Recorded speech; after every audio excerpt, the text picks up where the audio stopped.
الحمد للہ وکفا وسلام علی عبادہ الذین اصطفی اما بعد۔ اللہ تعالی نے عقیدے کے اعتبار سے پورے قرآن کریم میں جن تین چیزوں پر زور دیا ہے ان میں سب سے پہلے اللہ کی توحید ہے۔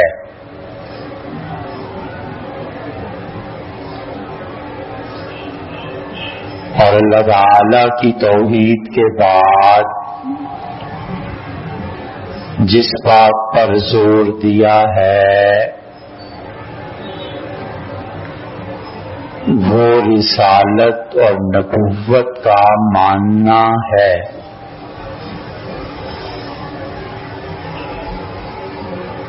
اور تیسری چیز قبر اور آخرت ہے۔ اور اللہ نے بار بار یہ کہا ہے کہ موت کے بعد ایک پوری زندگی ہے اور تم لوگوں کو اس زندگی میں جنت یا جہنم دو چیزوں میں سے ایک میں جانا ہے۔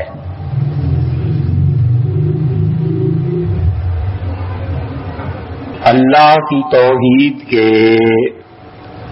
درجات ہیں، اور جو آدمی جس درجے کا شرک کرتا ہے اللہ کے ہاں وہ اتنا ہی پکڑا جائے گا۔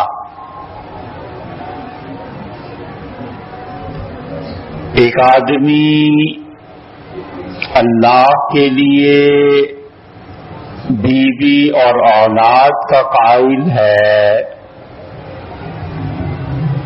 اور ایک آدمی توحید کی بجائے تثلیث کا قائل ہے، اور اللہ عز و جل کو ایک کی جگہ تین مانتا ہے، تو قرآن صاف صاف یہ کہتا ہے کہ جن لوگوں کا دعویٰ یہ ہے کہ اللہ ایک نہیں تین ہیں، بلا شک و شبہ وہ غیر مسلم ہیں۔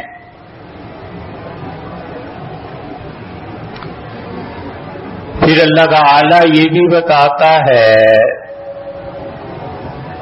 کہ جو آدمی اللہ کی صفات میں شرک کرتا ہے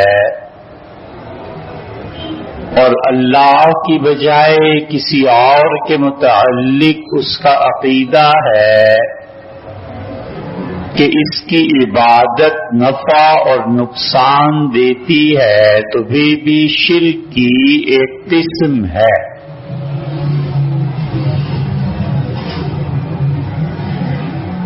اللہ کے علاوہ جس کو بھی اس کی ذات میں شریک کرے گا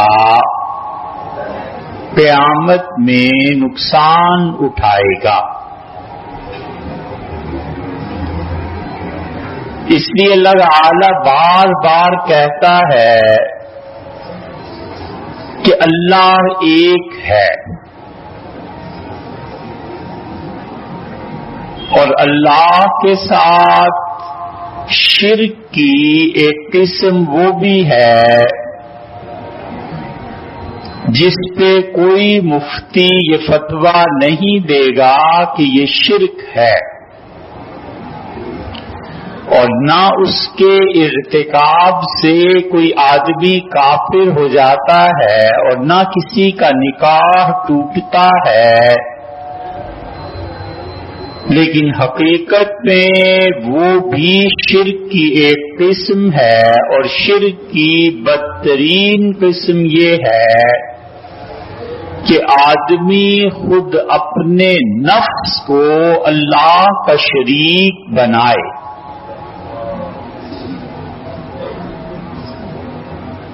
اور اپنے نفس کی شراکت اللہ کے ساتھ کرے۔ اس پہ کوئی فتویٰ نہیں دے سکتا، کوئی نہیں جانتا کہ اس آدمی نے کب اور کس وقت اپنے نفس کو اللہ کا شریک ٹھہرایا، اور اگر اس پہ فتویٰ ہوتا تو شاید دنیا میں کوئی بھی مسلمان نہ رہتا۔ اور اللہ تعالی نے اس کی طرف بھی توجہ دلائی ہے، اور اللہ نے اس کو دوسرے لفظوں میں یوں کہا ہے کہ فویل للمصلین، اور تباہ ہو گئے وہ لوگ جو اپنی نمازوں سے غافل ہیں۔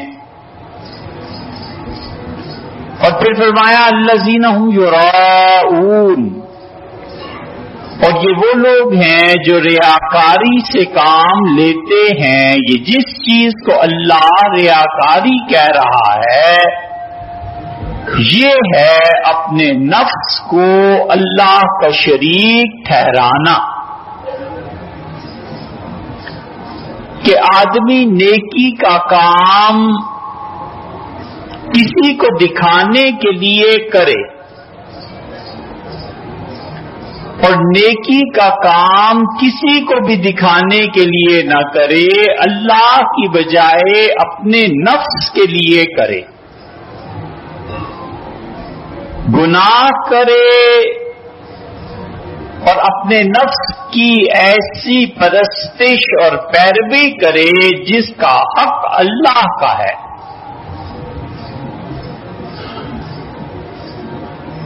آپ کبھی اس آیت پر غور کریں، اللہ تعالی سورہ نور کے آغاز میں کہتا ہے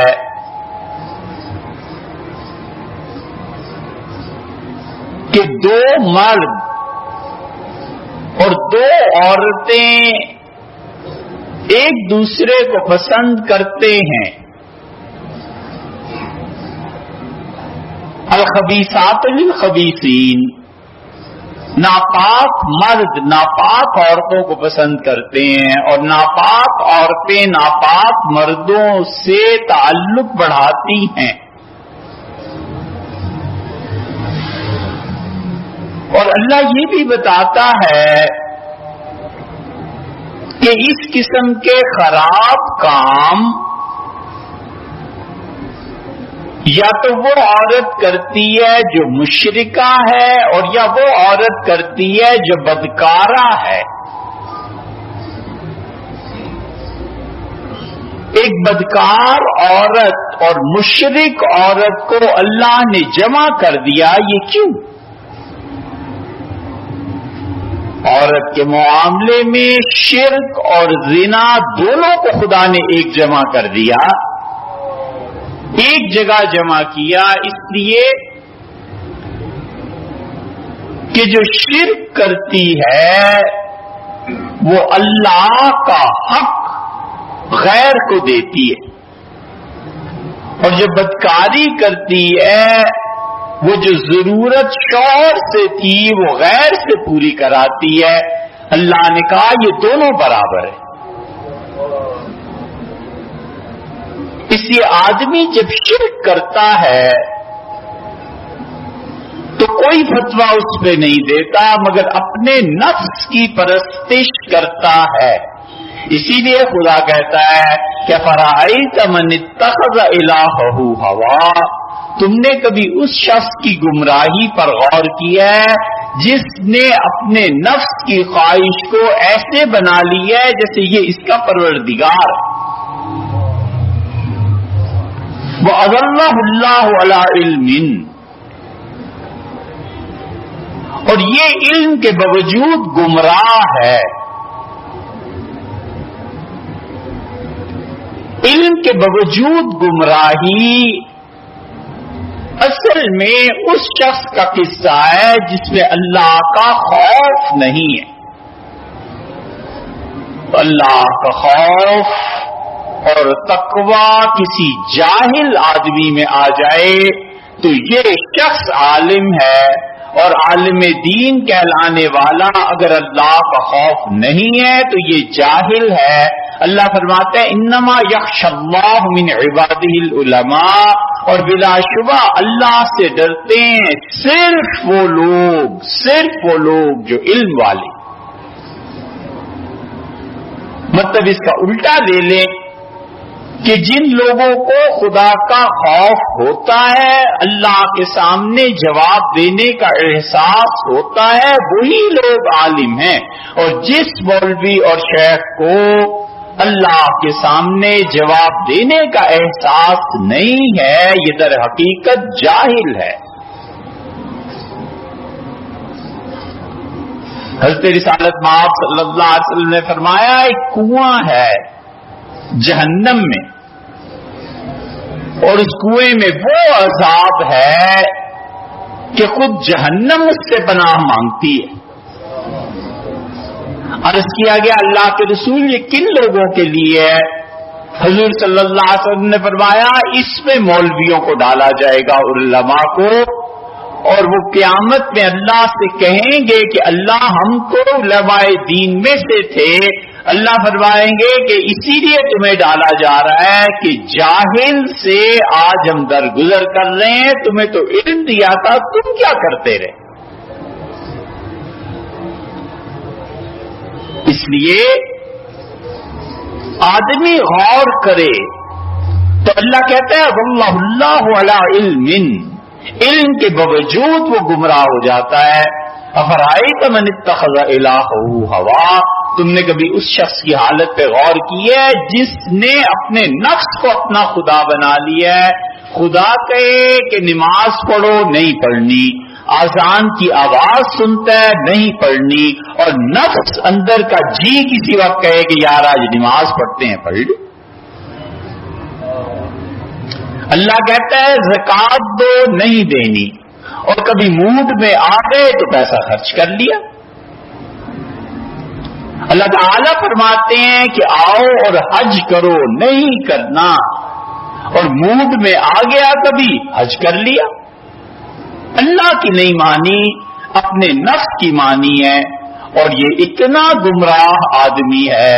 اللہ فرماتے ہیں وَلَا تُطِعْ مَنْ أَغْفَلْنَا قَلْبُهُ عَنْ ذِكْرِنَا، کبھی اس شخص کی پیروی نہ کرنا جس کے دل کو ہم نے اپنی یاد سے غافل کر دیا. اصل جرم غفلت ہے،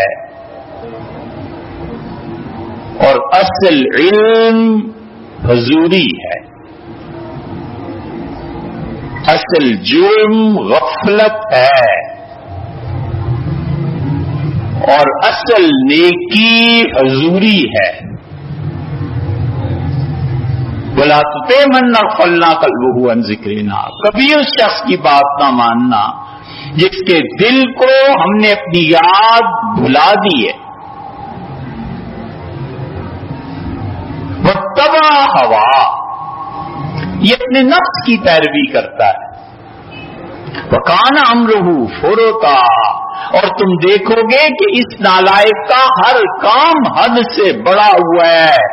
نیکی کرنے پہ آیا وہ حد سے بڑی ہوئی ہے، گناہ کرنے پہ آیا وہ حد سے بڑا ہوا ہے. دل میں آ گیا ساری رات تلاوت کرتا رہا، دل میں آ گیا تو قرآن اٹھا کر پھینک دیا، دل میں آ گیا تو جو مرضی کر لو حج اور عمرے ہو رہے ہیں، اور دل میں آ گیا کہ نہیں جانا نہیں جانا.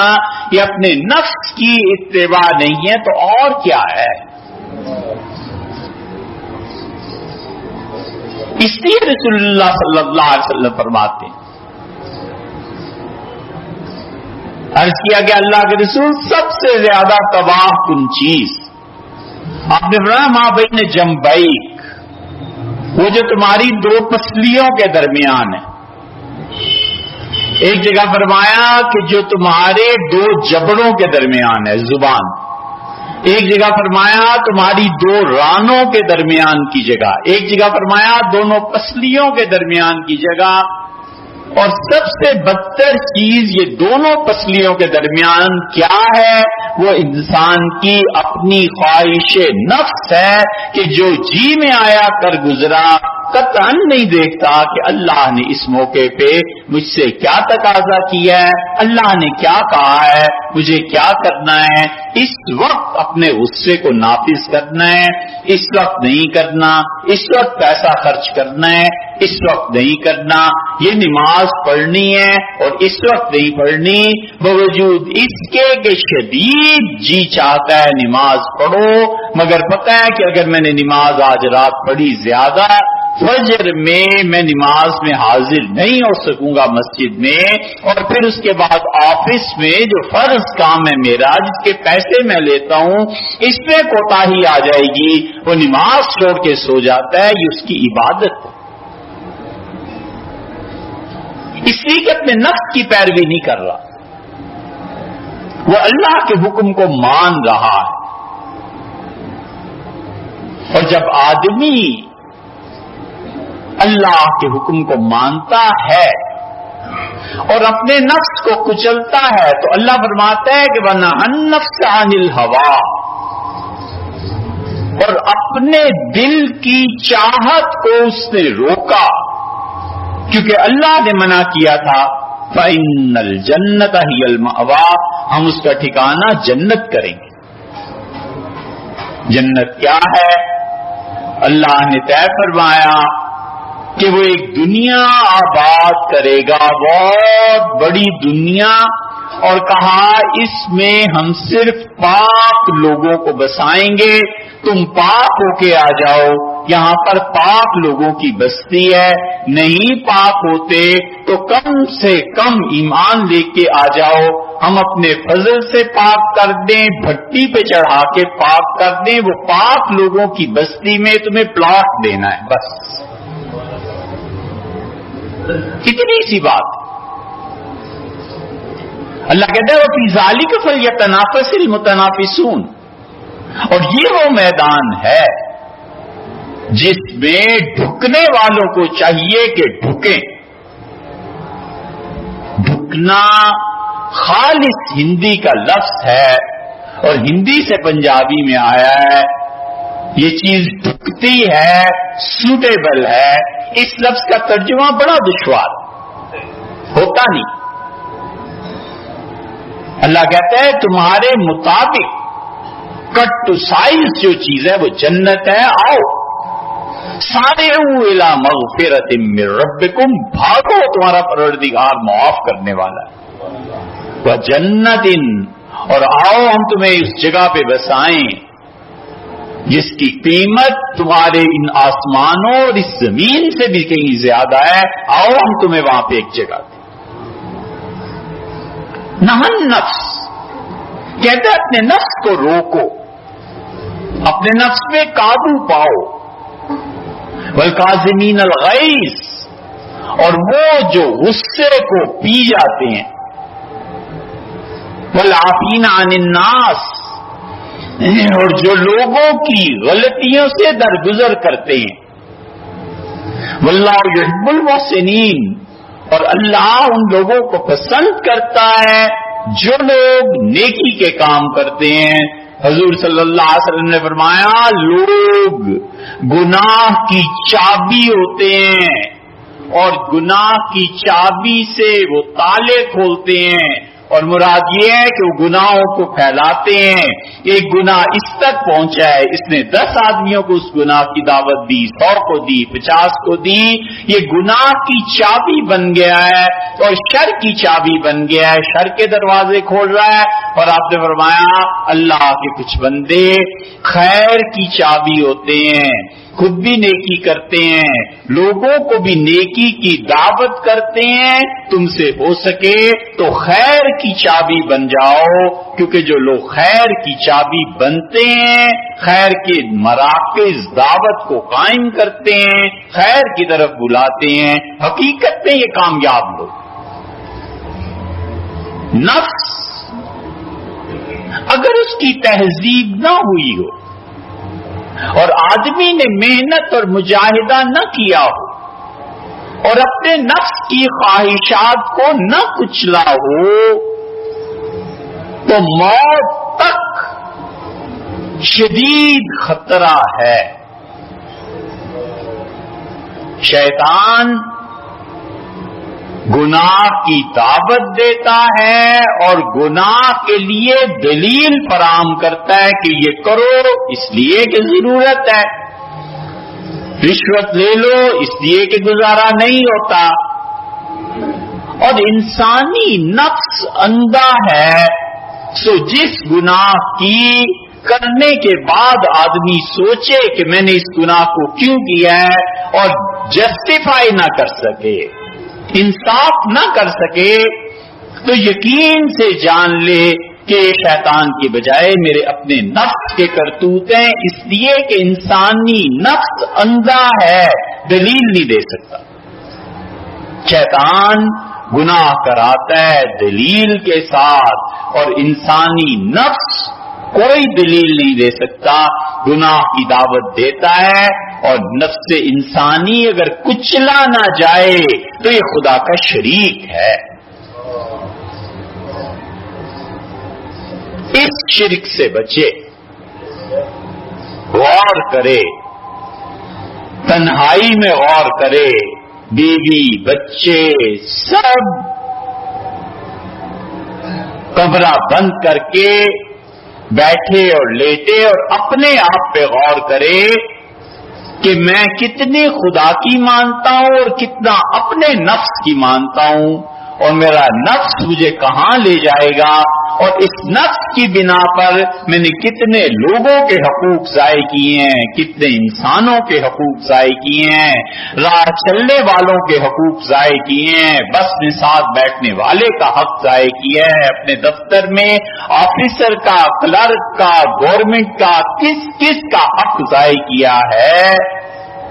یہ آدمی سوچے. ایک صحابی رضی اللہ عنہ نے کہا کہ میں اللہ سے پناہ مانگتا ہوں کہ میں کبھی امیر المومنین کے قتل میں شریک ہو جاؤں. لوگوں نے کہا حضرت امیر المومنین کا قتل ہوا سیدنا عثمان رضی اللہ عنہ کا، آپ تو شریک بالکل نہیں تھے، اب آپ کس امیر المومنین کی بات کرتے ہیں؟ فرمانے لگے تمہیں پتہ ہے کہ باغیوں نے سیدنا عثمان رضی اللہ عنہ کی مخالفت کی اور مدینہ منورہ پہ چڑھ دوڑے، اور میں نے ایک جملہ ایسا کہہ دیا تھا جو امیر المومنین کے خلاف تھا اور باغیوں کو شہ دینے کے باعث بن گیا. میں اب جب میں نے سوچا تو میں رو پڑا اور میں نے کہا اللہ معاف فرما، میری زبان میں لغزش ہو گئی، میں تیری پناہ مانگتا ہوں کہ کبھی آئندہ کسی امیر المومنین کے قتل کا باعث بن جاؤ. حکومتوں کی مخالفتیں، فتنے پھیلانا، فساد پھیلانا، لوگوں کے معاش کو برباد کرنا، یہ سب چیزیں کبھی کبھی انسان اپنے نفس کی تسکین کے لیے کرتا ہے، اور عقل کرے تو وہ سب جانتا ہے کہ یہ سیاسی اکھاڑ پچھاڑ، یہ فوج، یہ عدلیہ، یہ فلاں اور یہ صحافت اور میرا گھر اور حقوق العباد، اللہ نے ہر ایک کے بارے میں کچھ نہ کچھ حکم دیا ہے، یا مخالفت کا یا حمایت کا. میں اپنے جذبات سے اوپر اٹھ کر، اپنے نفس کی پیروی سے اوپر اٹھ کر کیا انصاف کی بات کرتا ہوں کہ نہیں کرتا؟ اللہ تعالی عمل کی توفیق بخشے.